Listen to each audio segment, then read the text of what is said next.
बना के लैनी मंगिया सवार जी।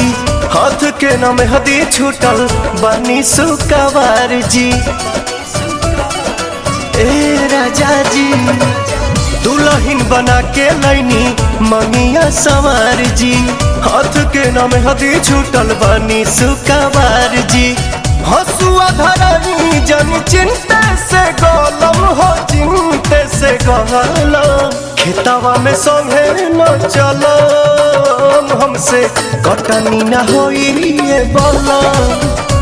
आय हाय खेतवा में संगे न चलम, हमसे कटनी न होई ये बलम।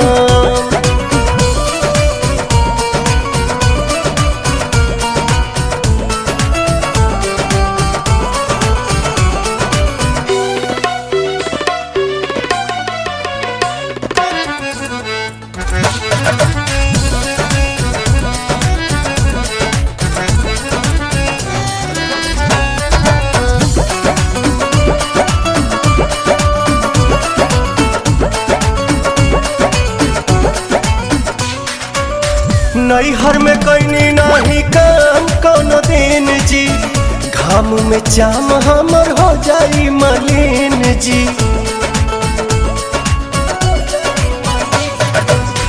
नैहर में कैनी नहीं काम कोनो दिन जी।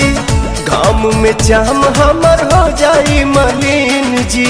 कमर कहने लगी तो लगावे पड़ी मलहम, लगावे पड़ी मलहम। खेतवा में संगे न चलम, हमसे कटनी न होई ये बलम। खेतवा में संगे न चलम, हमसे कटनी न होई ये बलम।